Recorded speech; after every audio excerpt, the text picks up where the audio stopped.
are stronger and the world will be safer.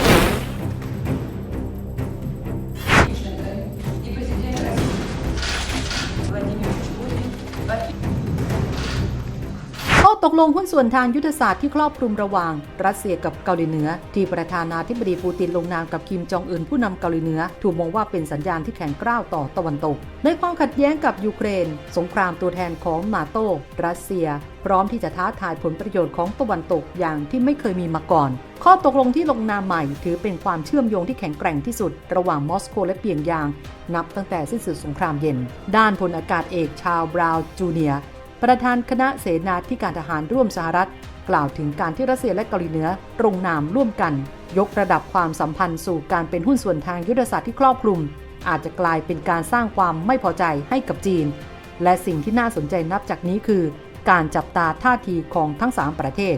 บรรดานักวิเคราะห์ตั้งข้อสังเกตว่าการยกระดับความร่วมมือระหว่างรัสเซียกับเกาหลีเหนืออาจจะกลายเป็นการทำให้ทั้ง2ประเทศมีอำนาจต่อรองกับจีนมากขึ้นอย่างไรก็ตามพลอากาศเอกบราวน์กล่าวว่าสหรัฐมีความวิตกกังวลต่อข้อตกลงนี้เช่นกันแต่ตั้งข้อสังเกตด้วยว่าการที่ข้อตกลงยังคงมีเงื่อนไขหลายประการเมื่อวิเคราะห์ลงในรายละเอียดจึงเป็นเรื่องที่ต้องติดตามอย่างใกล้ชิดต่อไปเช่นกันว่ารัสเซียและเกาหลีเหนือจะสามารถได้สิ่งที่ต้องการครบถ้วนหรือไม่สาระสำคัญของข้อตกลงดังกล่าวคือการที่รัสเซียและเกาหลีเหนือมอบความสนับสนุนและความช่วยเหลือซึ่งกันและกันในกรณีที่อีกฝ่ายเผชิญกับการคุกคามด้วยความก้าวร้าวและข้อตกลงยังระบุด้วยว่าห้ามรัสเซียและเกาหลีเหนือลงนามในข้อตกลงลักษณะเดียวกันนี้กับประเทศอื่นด้วยการเยือนเกาหลีเหนือของปูตินครั้งนี้นับเป็นครั้งแรกในรอบ 24 ปีหรือตั้งแต่ปี 2543 ซึ่งในเวลานั้นปูตินเดินทางมายังกรุงเปียงยางหลังได้รับตำแหน่งผู้นำรัสเซียสมัยแรกได้ไม่นานและพบหารือกับคิมจองอิลผู้นำสูงสุดของเกาหลีเหนือในเวลานั้นคดีรัสเซียและเกาหลีเหนือเป็นพันธมิตรแน่นแฟ้นต่อกันตั้งแต่สมัยสหภาพโซเวียตและความสัมพันธ์ระหว่าง2ประเทศแน่นแฟ้นมากยิ่งขึ้นเมื่อรัฐบาลมอสโกเปิดฉากปฏิบัติการทางทหารในยูเครนเมื่อวันที่ 24 กุมภาพันธ์ 2565 ซึ่งส่งผลให้สหรัฐและพันธมิตรรวมตัวกันคว่ำบาตรรัสเซียอย่างต่อเนื่อง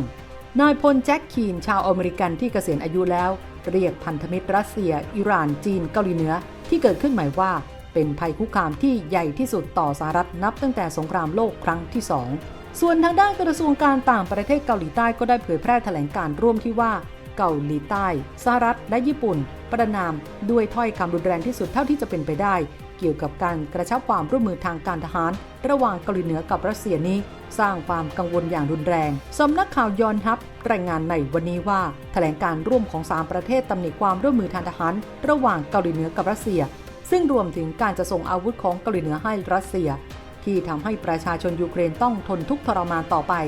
นอกจากนั้นยังเป็นการละเมิดมติของ UN และคุกคามต่อเสถียรภาพในภูมิภาคเอเชียตะวันออกเฉียงเหนือและทวีปยุโรปทั้ง3ประเทศยังกล่าวด้วยว่าสนธิสัญญาฉบับใหม่นั้นระหว่างมอสโกและเปียงยางเป็นสิ่งที่น่ากังวลอย่างยิ่งสำหรับทุกฝ่ายที่เกี่ยวข้องขณะเดียวกันแถลงการร่วมยังระบุว่าเกาหลีใต้สหรัฐและญี่ปุ่นยึดมั่นในการกระชับความร่วมมือรับมือกับภัยคุกคามจากเกาหลีเหนือและป้องกันไม่ให้สถานการณ์ลุกลามบานปลายนอกจากนั้นยังกล่าวว่าทั้ง3ประเทศเขายืนยันว่าเส้นทางสำหรับการเจรจายังเปิดอยู่และเรียกร้องให้เกาหลีเหนือยุติการยั่วยุและกลับเข้าสู่โต๊ะเจรจา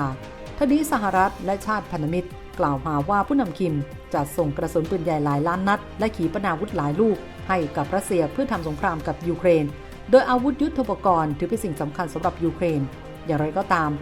รัฐบาลยูเครนก็ได้รับมอบอาวุธใหม่มูลค่าหลายพันล้านดอลลาร์จากบรรดาชาติพันธมิตรของสหรัฐและยุโรป